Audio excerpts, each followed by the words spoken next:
resolver el sexto ejercicio de la tarea 2.2, nos indican en él que hay una pila de 15 voltios y que tiene una resistencia interna de 0,5 ohmios que alimenta una resistencia externa de carga de 5 ohmios a través de una línea de cobre de 1,5 milímetros cuadrados y 20 metros de longitud. Y calculemos la intensidad. Vale, aquí nos están diciendo muchas cosas. Lo mejor siempre es dibujar el circuito para poder identificar qué es lo que nos están pidiendo. Entonces, lo primero, nos dice que hay una resistencia, hay un generador que tiene una resistencia interna, con lo cual no es ideal. Lo que sería un elemento con resistencia interna lo voy a dibujar lo primero. Cuando hablamos de un generador, estamos hablando de este símbolo. Estamos hablando de un generador de continua, con su polo positivo y su polo negativo, con su ánodo positivo y su cátodo negativo, pero también me dice que tiene una resistencia interna. Este sería el ideal. Este sería el generador ideal, que nos da una fuerza electromotriz E, que en este caso nos está indicando que son 15 voltios. Vale, yo tengo los 15 voltios aquí, pero me dice que tiene resistencia interna. Entonces, me da igual la parte superior o la parte inferior, tiene una resistencia interna a su salida, o sea que le va a ir quitando, ¿vale?, rendimiento antes de salir ya. Con lo cual, la vamos a dibujar aquí, una resistencia, y yo voy a llamar R pequeña I. Esta resistencia interna me está diciendo que es de 0,5 ohmios. Vale, pues todo este paquetito, todo esto, en conjunto, sería nuestro generador real. Esto es un generador real. Está compuesto de un generador ideal de 15 voltios y una resistencia interna que va a ocasionar una serie de pérdidas antes de que salga en sus extremos, en sus salidas, sus dos terminales de salida. Vale, nos está indicando esto. Luego, vamos a conectar este generador real a una resistencia de carga final. Luego tocaré un poquito el tema. Cojo el cable y lo coloco a una resistencia de carga, que es realmente lo que quiero alimentar. O sea, mi objetivo realmente es alimentar esta resistencia de carga, una R mayúscula C, que es de 5 ohmios. Esto es lo que estoy buscando. Pero lo hago a través de unos conductores, de unos cables, que son de 1,5 milímetros cuadrados y 20 metros de longitud.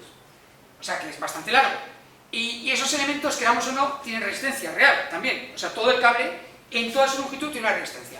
Y lo que pasa es que nosotros, en lugar de ir mirando la resistencia que tiene cada centímetro, lo que hacemos es coger la resistencia total de todo el cable y lo ponemos en una parte del circuito, toda junta. Y lo que hago es llamarle resistencia de línea. La resistencia de línea no la conozco, pero sería toda la resistencia que representaría todo el cable, entre ida y vuelta, ¿vale? Pero solo puesto en un sitio, y así lo que hago es, lo coloco todo en un sitio y el resto de cable lo digo que es ideal. Con lo cual, en verdad, el circuito me presenta tres resistencias: la que yo quiero alimentar, la resistencia interna del generador y la resistencia de línea del conductor. Vale, ahora ya tenemos definido realmente cómo es el circuito que nos está solicitando. ¿Y qué nos pide? Calcular la intensidad. Vale, hay datos que sí que tenemos. Todo el generador real lo tenemos, resistencia interna, la fuerza electromotriz, o sea, la tensión, la diferencia potencial que genera el ideal. También tenemos la resistencia de carga, lo que pasa es que no tenemos la resistencia de línea. Tengo que saber cuánto vale esa resistencia de línea. Sí que nos indican todos sus detalles. Pues nos vamos a la fórmula que nos determina cuál es la resistencia de un conductor rectilíneo circular relacionado con sus medidas, que es resistencia es igual a la resistividad, en este caso el cobre, por la longitud del circuito, o sea, o del conductor partido por la sección. Con lo cual podemos sacar ese valor, y lo vamos a sacar aquí. La resistencia del cobre, en este caso sería la resistividad del cobre a 20 grados, porque no me indican nada diferente, por la longitud partido por la sección. Pues vamos a calcularlo. En este caso podéis cambiarlo, a lo mejor habéis tomado otro valor. Yo voy a tomar una resistividad, del cobre de 0,01785. Bien, pues la resistencia del cobre será 0,01785 ohmio por milímetro cuadrado partido por metro por la longitud, está en metros ya, y mi unidad de la resistividad también trabaja en metros, pues perfecto, 20 metros, y la sección es de 1,5 milímetros cuadrados, perfecto, porque también está la unidad en milímetros cuadrados, 1,5 milímetros cuadrados. Con lo cual lo que me dará aquí, me dará ohmios. Pues vamos a verlo. Me da 0,01785 por 20 metros dividido para 1,5. Y me da que tiene una resistencia, el cable, de 0,238 ohmios. Y lo colocamos en el circuito. 0,238 ohmios. Estos son valores habituales, de usar cualquier circuito que tengamos en una vivienda, de 1,5 y demás y tal, estaría sobre 0,2, 0,3 ohmios, 0,1, dependiendo, o sea, que no veamos que es un valor muy bajo. En un circuito real de una vivienda, esas distancias y demás, estamos hablando de esos valores. Es una resistencia pequeña, claro, por eso utilizamos los cables de cobre, lógicamente. Vale, ya tenemos calculado todo lo que necesitamos en este circuito. Muy bien. Ahora, más cositas de lo que tenemos. Nos pide calcular la intensidad. Yo puedo aplicar la ley de Ohm a cada elemento, tensión que tiene entre sus extremos, que es R por I. Y nos da la resistencia, ya lo tenemos todo. ¿Qué nos aparece aquí? Pues vamos a pensar una cosa. Cuando hablamos de varias resistencias en un solo circuito con un solo generador, cuando están de esta forma, en la cual yo puede pasar, o va a pasar exactamente la intensidad por todas ellas, la misma, o sea, esa intensidad que estoy buscando es la misma en todas. Es la misma en todas. Vale, si es la misma en todas, lo que me indica es que cada una de ellas tendrá una tensión que será relacionada con su intensidad, que es la misma, por su resistencia. O sea, yo aquí, lo que sería en la salida del generador, lo puedo llamar tensión en bornes, en concreto se llama así. La tensión de salida de un generador real se llama tensión en bornes, que es diferente a la fuerza electromotriz. O sea, él quiere dar 15 voltios, pero cuando está funcionando, como tiene unas pérdidas internas, la tensión en bornes será menor de 15 voltios. Perderá algo por dentro. Tengo las tensiones en bornes. Luego tengo la tensión que cae en la línea, el conductor, que se le llama caída de tensión. Se le representa como variación de V. Esto es caída de tensión. En concreto, en este caso es la caída de tensión en la línea. Y luego, la tensión exterior es la tensión de carga, de lo que me interesa. Si yo calculo cada una de estas tensiones, y veremos que me tiene que dar que el único elemento que da tensión, que es la fuerza electromotriz del generador, 15 voltios, si yo sumo la tensión que cae aquí, la que cae aquí y la que cae aquí, me tiene que dar 15. Esto se denomina que estas tres resistencias están en serie. Cuando tres resistencias están en serie, tienen la misma intensidad, diferente tensión, pero sumado a todas las tensiones, me tiene que dar la tensión total, inicialmente. Bien, y cuando hacemos equivalentes de resistencias, lo que se hace con ellas es, para hallar la resistencia total, es poder sumarlas. O sea, cuando yo tengo tres resistencias equivalentes, tres resistencias en serie, yo puedo sumar sus valores y dejarlo como si fuera una sola. O sea, este circuito sería idéntico en comportamiento respecto a la intensidad a este otro. Un generador ideal, y una sola resistencia total. Porque están en serie. Sería de esta forma. Este circuito con tres resistencias en serie es idéntico a este, en comportamiento de intensidad. O sea, yo puedo calcular la intensidad de este circuito y será esa. Y esta resistencia total sería la suma de la resistencia interna más la resistencia de línea más la resistencia de carga. O sea, este circuito se llama circuito equivalente serie porque se comporta en el cálculo igual que el de verdad. Es imaginario, no existe, pero me sirve para hacer el cálculo. ¿Por qué? Porque puedo aplicar la ley de Ohm, que solo se puede aplicar a un elemento. Como ahí solo queda un elemento, la resistencia total, lo hago. Con lo cual, lo que tengo que hacer es calcular la resistencia total y con ella aplicar la ley de Ohm, simplemente, no tengo que hacer nada más. La resistencia total será la resistencia interna más la resistencia de línea más la resistencia de carga. Con lo que es lo mismo, resistencia interna tengo 0,5 ohmios, resistencia de línea tengo 0,238 ohmios y la resistencia de carga 5.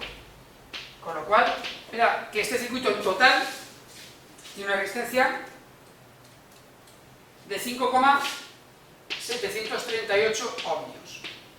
Y ahora en él puedo aplicar la ley de Ohm directamente. La vamos a aplicar aquí arriba para que lo veamos mejor. Ley de Ohm me dice que la tensión es igual a R por I. Como yo sé la tensión, que son 15 voltios, porque he puesto aquí el ideal, 15 voltios, tengo la resistencia total, los 15 voltios, pues saco que la intensidad que está circulando por ahí será la E, la fuerza electromotriz del generador ideal, partido por la resistencia total. Por lo que es lo mismo, los 15 voltios partido por 5,738 ohmios. Y me da que por ese circuito circulan 2,614 amperios. ¿Vale? Eso circularía por el ideal, por aquí, estos 2,614 circularía por el equivalente ideal, del equivalente serie, pero en un serie yo lo puedo llevar al circuito real, con lo cual yo sé que aquí están circulando también 2,614 amperios. Lo bueno del circuito equivalente es que calculo algo que yo puedo llevar al circuito real, en cuanto en el serie se puede llevar la intensidad. Y yo ya cuando sé este valor, pues fijaros, ya podría calcular todo, podría calcular la tensión que cae aquí, la tensión que cae aquí, la tensión que cae aquí, la tensión que sale en el generador real, que sería la ideal menos lo que pierde dentro, o sea, y podría calcular potencias, etc. pero como solo me piden inicialmente calcular la intensidad, con este circuito me valdría inicialmente. Vamos a resolver el ejercicio 7 de la tarea 2.2. En él nos dicen que por una resistencia de 60 ohmios, una resistencia de carga, circula una intensidad de 3,5 amperios. O sea, yo consigo un circuito para alimentar una resistencia final, para lo que yo quiera, no sé, no nos indican qué, que pasa 3,5 amperios en resistencia de 60 ohmios. Si la línea que lo alimenta es de un conductor de 3 milímetros de diámetro, cuidado, lo tengo aquí marcado porque esto es el diámetro, no es la sección, es el diámetro. Ahora lo explicaremos. Y 40 metros de longitud. El generador tiene una resistencia interna de 2 ohmios. Claro, lógicamente estamos alimentando la resistencia de carga a través de algo, algún elemento que nos da esa diferencia potencial. Y es un generador que además tiene una resistencia interna, con lo cual es un generador real, ¿vale? Y nos dice que la resistencia interna es de 2 ohmios. Y nos pide calcular la tensión del generador real, en verdad el del ideal dentro del generador real, la caída de tensión de la línea y una sección de un conductor en unas circunstancias que cambiamos la longitud. Bueno, lo primero, lo más importante de todo, lo que vamos a hacer es dibujar el circuito. Vamos a dibujar el circuito para entender qué es lo que nos está pidiendo. Lo que tenemos claro es que hay una resistencia de carga. Hay una resistencia de carga, RC, que son 60 ohmios, por la cual circula una intensidad de 3,5 amperios. Vale. Bien, ya cuando se ha hecho esto, nos dice que se alimenta a través de un conductor, que en este caso nos dice que es un conductor de cobre de 3 milímetros de diámetro y 40 metros de longitud. Vale. Ese conductor lógicamente tendrá resistencia, tendrá una resistencia de línea. Pues vamos a poner la resistencia de línea aquí arriba, R de línea, que no sabemos cuánto es, que lo alimenta. Y luego nos indica que hay un generador que lo está alimentando. Es un generador real porque tiene una resistencia interna. Con lo cual yo aquí pongo la resistencia interna, que sí que me indican que es de 2 ohmios, y luego está el generador real, más menos, con una fuerza electromotriz E. Esto, la resistencia interna y el generador, con la fuente de alimentación ideal, E, formaría el generador real. Pensamos que un generador real tiene una fuerza electromotriz ideal, una E, unos voltios, y una resistencia interna de determinado valor. Y a su salida tendríamos, recordamos, la tensión en bornes. La tensión en bornes es diferente a la E, porque cuando está funcionando, como tiene una pequeña pérdida aquí, pues nunca coincidirá este con este. Este, por ejemplo, si fueran 200 voltios, pues este podría ser 190, dependiendo de cómo esté funcionando. Solo coinciden cuando yo el generador no lo conecto y miro con un polímetro para ver cuánto es. Entonces, lo que me está dando es la E. Me está dando los 200 voltios porque no hay circulación de corriente, con lo cual no hay pérdida. Pero en el momento de que ponga algo, ya se pierde. Bien, este es el circuito que me están planteando. Y me piden la tensión del generador, la E. Me pide este valor, la ideal. Tal como hacemos en el ejercicio anterior, necesito conocer ese valor de a través de las tensiones de los elementos. Aquí tenemos 3 resistencias en serie y ya hemos identificado tanto en el ejercicio anterior como en la pequeña explicación sobre el circuito serie que he puesto también en la tarea, que lo que tenemos que hacer es sumar, hallar primero un equivalente, un circuito equivalente serie, que sería de esta forma: una sola resistencia que yo llamo resistencia total, que coincide con la suma de las otras 3. Porque ya sé que la intensidad tiene que ser 3,5 amperios. Entonces, si yo saco esta resistencia total y sé la intensidad por la ley de Ohm, como solo tengo un elemento en el circuito equivalente, recuerdo que el circuito equivalente es ideal, o sea, es un circuito que no existe, es inventado, simplemente sirve para poder utilizar la ley de Ohm de forma más sencilla y luego llevar ese dato al circuito real. Con lo cual necesito saber la resistencia total. Y en el circuito de serie la resistencia total es la suma de las 3 resistencias, en este caso de 3 resistencias, de la resistencia serie, que sería la RI, resistencia interna, más la resistencia de línea, más la resistencia de carga. Vamos a ver cuáles conocemos. La R me la dan, son 2 ohmios. La resistencia de línea no la conozco. Y la resistencia de carga también me la dan, que son 60 ohmios. Con lo cual me falta la resistencia de línea. Tengo que hallar la resistencia de línea. ¿Cómo se puede hallar? Recordamos que los conductores es un cilindro conductor, de esta forma, que tendrá una longitud determinada y una sección determinada, transversal de un círculo. En un círculo, la sección se calcula como pi r al cuadrado. Radio es desde el punto central hasta uno de los extremos del círculo. Pero no me dan ese dato, me están dando el diámetro. El diámetro es una línea que atraviesa el círculo pasando por el centro de extremo a extremo. Con lo cual sería, este es el diámetro el diámetro es 2 veces el radio. Con lo cual, si despejamos, ¿el radio cuál será? El radio será diámetro partido por 2. Y como tenemos la fórmula arriba, pi r al cuadrado, en este caso sería pi por diámetro partido por 2 al cuadrado.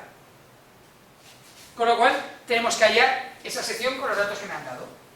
¿Cuál será ese valor? Pues será pi por diámetro 3 milímetros, lo dejamos en milímetros porque es el valor habitual, partido por 2 al cuadrado. Y la sección del conductor me quedará ahora como, primero hago 3 medios, lo elevo al cuadrado y lo multiplico por pi. Y me da 7,068 milímetros cuadrados de sección. ¿Vale? Cuando tenga esa sección, yo puedo calcular la resistencia línea, porque la resistencia línea sería resistividad del cobre por longitud partido por sección. ¿Vale? Lo voy a calcular aquí. Resistividad será resistividad del cobre a 20 grados por la longitud partido por la sección. Puedo ir borrando este circulito para que me dé más espacio para hacer el cálculo. Y me recuerdo que la resistividad del cobre os la daría yo, o lo podéis sacar de los apuntes, yo voy a utilizar la de 20 grados, que es 0,01785 ohmios por milímetro cuadrado partido por metro. Por la longitud, que me dice que son 40 metros, y por la sección, que son 7,068 milímetros cuadrados. Lo que me dará en ohmios. Vamos a calcularlo por 40 y por 0,01785. Y me da 0,101 ohmios. Esta es la resistencia de línea. Esta. 0,101 ohmios. Y aquí también. 0,101 ohmios.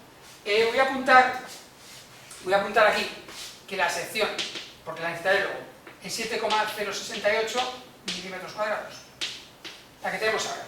Y voy borrando la parte de aquí, donde calculo la sección. ¿Vale? Ya sé la resistencia, pues la resistencia total, que será la resistencia de línea, pues será la suma de todo esto, que sería 62,101 ohmio. Ya puedo borrar todo esto y estos valores. Resistencia total, 62,101. ¿Qué es lo que tenemos aquí en este circuito? Equivalente serie. ¿Para qué me sirve el circuito equivalente serie? Pues fijaros, solo hay un elemento, esta resistencia total. Yo puedo aplicar la ley de Ohm aquí a este elemento. Si la intensidad, si la resistencia, saco la E. La E será la resistencia total por la ley de Ohm por la intensidad, por lo que es lo mismo 62,101 ohmio por 3,5 amperios. Y la E, la fuerza electromotriz ideal del generador, me da que son 217,353 voltios. Este valor lo puedo llevar aquí al circuito equivalente, este de aquí, que sería 217,353. ¿Para qué me sirve un circuito equivalente? En un serie, para llevarme este valor que acabo de calcular ahí al circuito de verdad. Dentro del generador real, esta fuerza electromotriz ideal serían los 217,353 voltios. Ya lo tenemos todo. Del circuito original. Bien, cuando tenemos todo ese valor, ¿qué es lo que me pide? Me pide la tensión del generador, ya lo tenemos. En este caso, perdón, 217,353 voltios. Ya tenemos ese valor. Vale, ya hemos resuelto el apartado A, que estaba un valor todavía metido de otro ejercicio. Bien, ahora me piden la caída de tensión de la línea. A ver, cuando circula por aquí una corriente, una intensidad, yo a todo lo largo de la línea, como tiene resistencia, se van cayendo voltios, un poquito de voltio en cada línea. Lo que hacemos es coger toda esa caída y ponerla solo en un sitio, que sería aquí. La tensión, variación de V de línea. O sea, la caída de tensión, que sería en todo el conductor, yo lo meto en un solo sitio, me lo invento para poder calcularlo más sencillo. Entonces la caída de tensión de la línea se aplica también a través de la ley de Ohm. O sea, sigue siendo lo mismo. Es la resistencia de línea por la intensidad que circula. ¿Vale? Pues en el apartado B, ¿qué tiene que calcular? Pues muy sencillo. Variación de V de línea, la caída de tensión de línea se pone de esta forma. Caída de tensión, ¿vale? Y los demás, cuando hablamos de tensión entre los extremos de algún otro elemento, hablamos de V, U, lo que queramos. Pero cuando es de la línea ponemos variación de V, porque es toda la línea, a lo largo se pone de esta forma, caída de tensión, ¿vale? Sería la resistencia de línea por la intensidad, o lo que es lo mismo, la resistencia de línea son 0,101 ohmio por 3,5 amperios. y nos da que por la línea caen los 0,353 voltios. 0,353 voltios. Esta es la caída de tensión de la línea. Bien, ¿eso qué quiere decir? Que aquí, como máximo, llegarán 217. Si no hubiera resistencia interna, que como hay resistencia interna, cae también. O sea, aquí se perderían una serie de voltios, aquí se perderían otra serie de voltios, aquí llegarían 215, 214, ¿vale? Pero no nos lo piden. Nos piden ahora el apartado C, que es un poquito lioso. El apartado C me dice cuál tendría que ser la sección del conductor a colocar para que la caída de tensión sea igual si en vez de 40 metros tuviéramos 100 metros. ¿Vale? A ver, ¿qué estamos haciendo? Lo que estamos haciendo ahora es decir, mira, yo quiero que sigan cayendo los 0,353 voltios aquí en la línea, pero lo alargo, en vez de 40 metros, lo alargo un montón. Lo alargo hasta 100 metros. Hecho esto. Con lo cual, si la longitud es más largo, ¿qué pasaría? La fórmula de resistencia de línea es resistividad del cobre por longitud partido por sección. Si yo ahora, la resistividad no cambia, es cobre, pero la longitud la alargo y la sección la dejo igual, la resistencia de línea aumenta. Si la resistencia de línea aumenta, al multiplicar la resistencia de línea por la intensidad, caerían más voltios. No caerían los 0,353, caerían más. Pero me dicen, no, oye, voy a cambiar la sección, o sea, yo la alargo 100 metros, cambio la sección, lo que sea necesario, para que se mantenga la caída de tensión de 0,353 voltios. ¿Eso qué quiere decir? Que la resistencia de línea, en el caso 1, en el que tenía antes, tendrá que ser igual a la resistencia de línea de mi nuevo caso, del caso 2. Eso es lo que me está indicando. ¿Vale? Y sustituimos los valores. La resistencia de línea del caso 1 será la resistividad del cobre a 20 grados por la longitud del caso 1 partido por la sección del caso 1. Y esto tiene que ser igual a la resistencia del cobre a 20 grados por la longitud de 2 partido por la sección de 2. Como es una igualdad y los dos lados la resistividad es la misma, esto se puede quitar. ¿Y qué me queda? Que tiene una relación entre longitud 1, sección 1, longitud 2, sección 2. Vale, muy bien. Yo la longitud 1 y la longitud 2 la sé, y la sección 1 también. ¿Qué me falta? La sección 2. La nueva sección. Vale, pues vamos a verlo. ¿Cómo lo despejo? La sección 2 está aquí dividiendo, pasa de aquí multiplicando. Será sección 2 por L1 partido por S1 es igual a L2. Y ahora todo esto, la S1 está dividiendo, pasa al otro lado multiplicando. S2 por L1 es igual a L2 por S1. Y ahora la L1 que está multiplicando pasa al otro lado dividiendo. Con lo cual la sección 2, para dejarla sola, me queda L2 por S1 partido por L1. O sea, ha ido pasando lo que está dividiendo multiplicando al otro lado y lo que estaba multiplicando dividiendo. Y ahora me dice que la longitud 2 son 100 metros, la sección 1, que le he apuntado menos mal, 7,068 milímetros cuadrados, partido por la longitud 2 son 40 metros. ¿Cómo tendría que ser el nuevo cable para que siguiera cayendo la misma tensión? Vamos a ver el valor y lo vamos a intuir. 100 por 7,068 igual, dividido para 40, me da 17,67 milímetros cuadrados. ¿Por qué me da mayor? Es de lógica, me tiene que dar mayor. Porque a mayor sección la resistencia del conductor baja. Por la fórmula, miraros. Si yo aquí, en una R, subo la S, que está dividiendo, la R disminuye. Con lo cual, siempre que utilicemos un conductor mayor de sección, la resistencia del conductor baja. ¿Vale? Que siempre diríamos, oh, pues qué bien, ¿por qué no ponemos la sección mayor que podamos en una casa? Pero tampoco vamos a meter un cable de 17 milímetros, porque aparte es caro. Entonces hay que tener un equilibrio entre lo que perdemos por el camino y lo que cuesta el cable, que es lo que se ha normalizado a través del reglamento para determinar secciones de 1,5, 2,5, 4, 6 y decir cuál es la caída de tensión permitida por el camino y la temperatura que pueden alcanzar, ¿vale? Hay una serie de normas de reglamento que aprenderemos este año para saber qué cables tenemos que colocar. Pero inicialmente nosotros tenemos que colocar uno de 17,67 milímetros cuadrados para conseguir que caigan los 0,353 voltios habiendo alargado de 40 a 100 metros los cables. ¿Queda clara la idea más o menos? Vale, esto era un poquito liosillo, esperamos que los siguientes sean más sencillitos. Vamos a resolver el problema 8 de la tarea 2 y 2. Tarea 2.2. En este vamos a cambiar un poquito de los circuitos que teníamos anteriormente y nos va a hablar de un tipo de estructura de un circuito eléctrico muy diferente ya que lo que estamos buscando en ella es utilizar el calor que se produce en cualquier circuito eléctrico para calentar un determinado material. En este caso, ese material va a ser agua. O sea, la idea básica que lo que tenemos aquí es que tenemos un depósito de agua, tenemos un depósito de agua y a través de una resistencia que está sumergida en ese agua, y por supuesto conectado a un generador eléctrico, va a pasar una corriente eléctrica a su través. Esa corriente eléctrica a través de la resistencia va a generar un calor que se va a ir al material que tiene alrededor, que es el agua, y vamos a conseguir que ese calor eléctrico que se genera en esa resistencia pase al agua y ocasionamos que aumente el calor del agua y por supuesto que aumente la temperatura. Esta es la idea que tenemos ante un termo, incluso ante una plancha, pero en vez de agua estamos hablando de hierro, de material metálico, para la plancha, todo este tipo de elementos que utilizamos para calentar otro tipo de material a través de una energía eléctrica.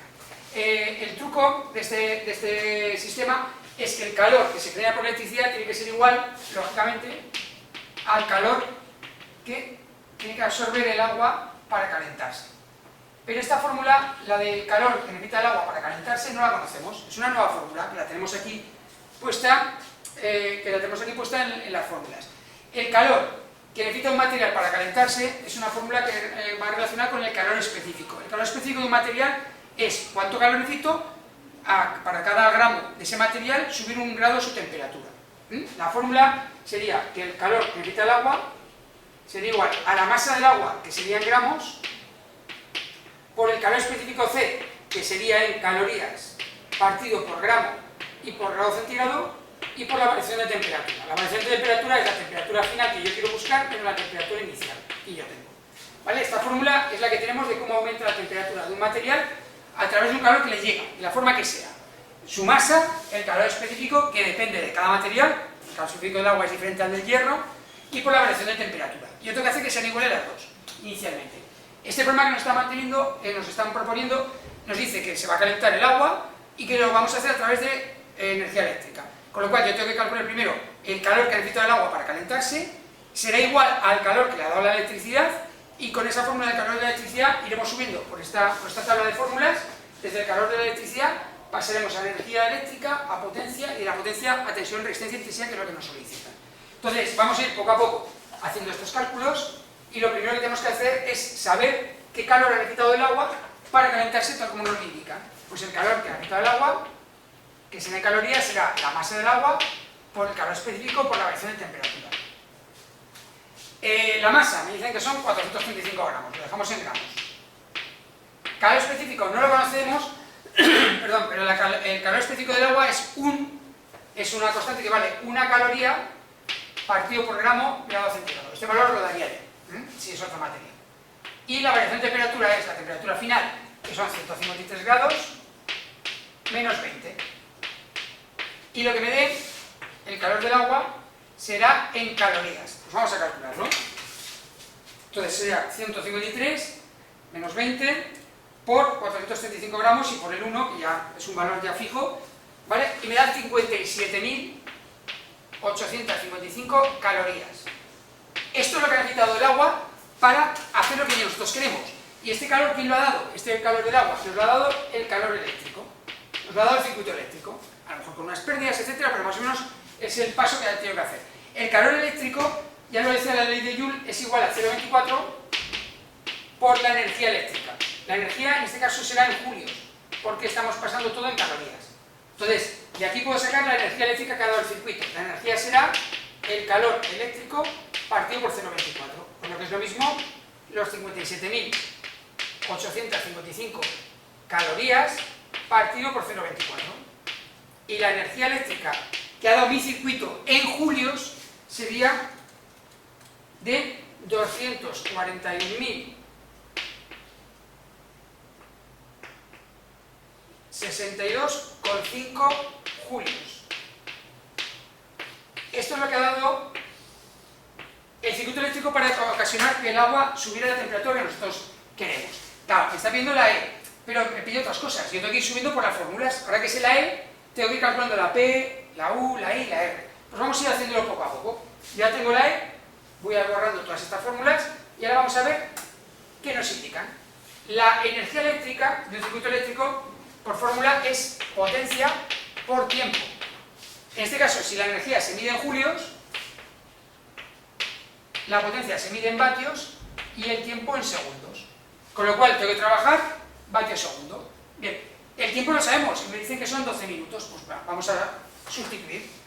Pues calculamos la potencia como energía partido por tiempo. La energía son los 241.062,5 julios partido por 12 minutos por 60 segundos que tiene cada minuto. Y esto me dará la potencia en vatios. Bueno, pues dividimos por 12 y dividimos por 60. Y me da que tiene 334,809 vatios. Esta es la potencia de mi circuito, de la resistencia que estaba calentando el agua. Esa potencia tiene 334, aproximadamente 335 vatios. Bien, ya tenemos uno de los datos que nos está pidiendo, la potencia. Ahora nos pide resistencia e intensidad si la tensión es de 200, ¿vale? Potencia es U por I. Y yo tengo la potencia y la tensión, pues despejo la intensidad.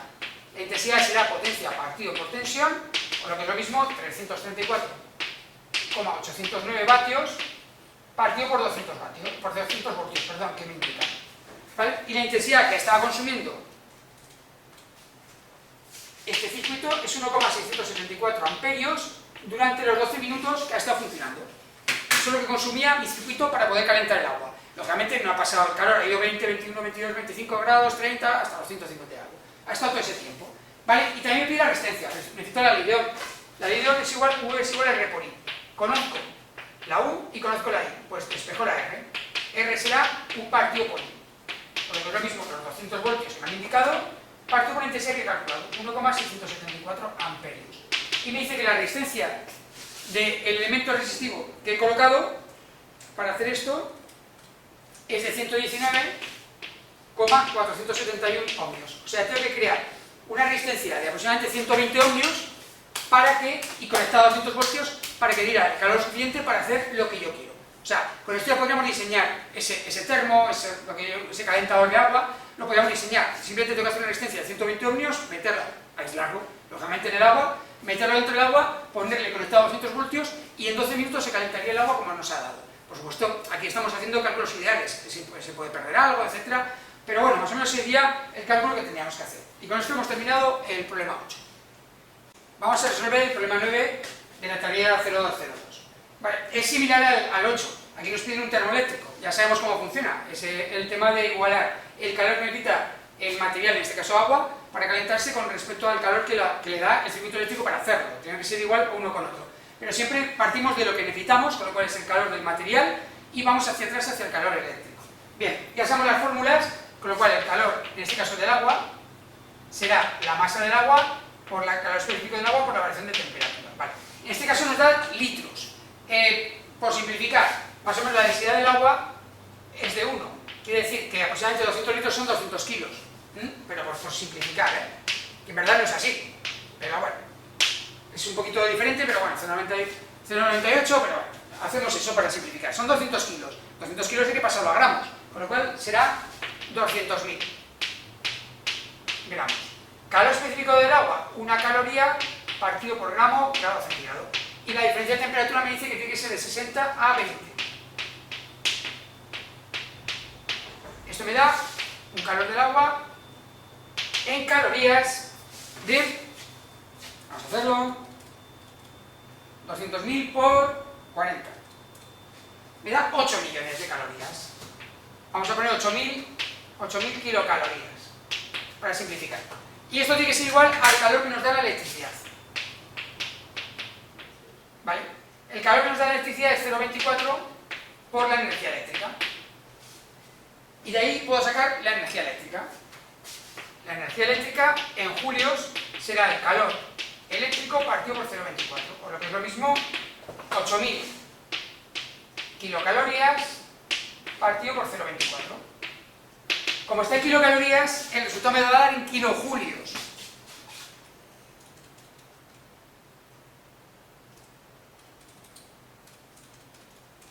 Me da 33.333,333 kilojulios. Vale. Ya tenemos la energía eléctrica. pero me pide la resistencia. O sea, al final lo que queremos es lo último. Tenemos ese valor. Muy bien. Pues vamos a ver. Como tengo la energía eléctrica es potencia por tiempo. Y me dice el tiempo también, con lo cual puedo sacar la potencia eléctrica. La potencia será la energía partido por tiempo. ¿Vale? La energía son 33.333,333 kilojulios partido por el tiempo. Dice que en media hora, tiene que ser en segundos para pasar julio a vatios. En media hora pues serán 30 minutos por 60 segundos que tiene cada minuto, pues este valor de 33.000 dividido para 30 y dividido para 60. Y me da 18,518 kilovatios, porque el kilojulio lo ha pasado aquí. Si no, en vez de poner 33.000, hubiera tenido que poner 33.333.333 y me hubiera dado 18.518 vatios inicialmente. Bueno, lo hemos hecho ahí para resumir y para poner el kilovatios inicialmente, que si no, pues esto sería igual a 18.518 vatios aproximadamente. Nos hemos dejado los decimales por el camino, pero no pasa nada. Porque de 18.000 vatios perder algún decimal es relativamente poco. Vale, ya tenemos la potencia, pero nos piden que sepamos la resistencia. Pues potencia es U por I. Tengo la potencia, tengo la tensión que me da 100 voltios, con lo cual la intensidad es potencia partido por tensión, o lo que es lo mismo, 18.518 vatios partido por 100 voltios. Como dividimos será 185,18 amperios.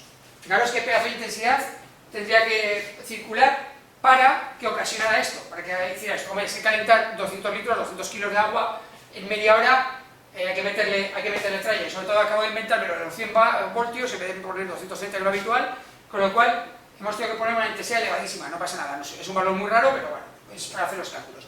Y por último, la video, voy a sumar la R por I, como me pide la resistencia, será un partido por I. Con lo que es lo mismo, 100 voltios partido por 185,18 amperios. Bien, y esto nos da una resistencia de, un segundo, 100 dividido para 185,18, 185,18, me da 0,54 ohmios. Es un valor muy raro, pero claro, en verdad necesito una resistencia pequeña para que la intensidad sea muy elevada, porque el calor va a depender de la potencia que yo dé, que es R por I al cuadrado. Cuanta menor resistencia, más intensidad circula. Y como la intensidad está al cuadrado, nos interesa poner resistencias pequeñas para que la intensidad sea muy elevada, se eleva al cuadrado y dé mucha más potencia. O sea, necesitaríamos una resistencia de 0,54 ohmios. Estas son las pérdidas, que ahora pondremos una pequeña explicación de las pérdidas en un circuito, en un conductor. Vale, con esto tenemos terminado el ejercicio 9. Vamos a resolver el ejercicio 10 de la tarea 2.2. También es de los de calentar un material. Nos dice que calcular la cantidad de aceite que se puede calentar en una freidora para elevar su temperatura de 20 grados a 82 en 17 minutos con una resistencia de 10 ohmios a 230 voltios. Es diferente hasta ahora, porque hasta ahora lo que estaban buscando es cómo es el sistema eléctrico para calentar algo concreto. Pero aquí nos lo hacen al revés, nos dicen, vale, nosotros tenemos un sistema eléctrico, oye, ¿cuánto aceite hay que echar para calentar esto que estamos diciendo? O sea, vamos a hacer esto, pero ¿cuánto tengo que echar? 10 litros, 20, 30 litros, lo que sea, inicialmente. Bueno, lo va a dar en gramos, pero bueno, luego podríamos calcularlo en litros dependiendo del aceite que sea. ¿Vale? Entonces, esto va al revés. En lugar de tener la Q del material, ir hacia atrás, Q eléctrica, o sea, calor eléctrico, y hacia atrás, nosotros vamos a tener que ir hacia adelante. Necesitamos los elementos eléctricos para ver qué calor genera en mi sistema eléctrico, pasarlo al material y ver cuántos gramos puedo calentar, ¿vale? Pues ya sabemos que el calor eléctrico es 0,24 por energía, y en este caso energía es 0,24 por potencia por tiempo, inicialmente. Y potencia también, bueno, nos da la resistencia y nos da la tensión. Y potencia será 0,24 U por I por tiempo. ¿Qué nos faltaría? El tiempo nos lo dan, la tensión también, pero nos falta la intensidad. Y es fácil de sacar porque me dice que es una resistencia de 10 ohmios a 230, con lo cual lo primero que sacaría es que la intensidad será tensión partido por R, con lo que es lo mismo, 230 voltios partido por los 10 ohmios, me daría 23 amperios. Vale, ya tengo todo lo que tenemos aquí, los valores. Esto me va a dar en calorías, con con lo cual el calor específico, perdón, el calor eléctrico será 0,24 por la tensión 230 voltios, por la intensidad que son 23 amperios y por el tiempo que tengo que ser en segundos. Me dice que son 17 minutos, pues 17 minutos por 60. Esto me da calorías inicialmente. Pues vamos a calcularlo: 0,24 por 230 voltios por 23 amperios por 17 minutos y por 60 segundos cada minuto. Con lo cual me da 1.294.992 calorías. Eso es lo que produzco con mi sistema eléctrico, directamente. Ahora, eso lo tengo que pasar al aceite. Para pasarlo al aceite, el calor del aceite, el calor eléctrico, será igual al calor que yo le quiero dar al aceite, y el calor que da el aceite es la masa que busco por el calor específico por la variación de temperatura. Y tengo la masa, perdón, tengo el calor específico y la variación de temperatura, con lo cual puedo despejar como masa del aceite será el calor eléctrico partido por calor específico variación de temperatura. Con lo que es lo mismo, el 1.294.992 calorías partido por calor específico, que es 0,44 calorías grado centígrado, y por, me dicen que es de 82 grados a 20 grados. Muy bien, tengo ese valor, lo divido para 0,44 y lo divido en corto para 62. Y me da 47.470,381 gramos. O lo que sería en kilos, 47,470 kilogramos de aceite. Podría calentarlo con esa característica de este sistema eléctrico que acabo de montar. Unos 48 kilogramos de aceite podría calentarlo hasta 82 gramos para hacer el trabajo. Y con esto hemos terminado el problema 10.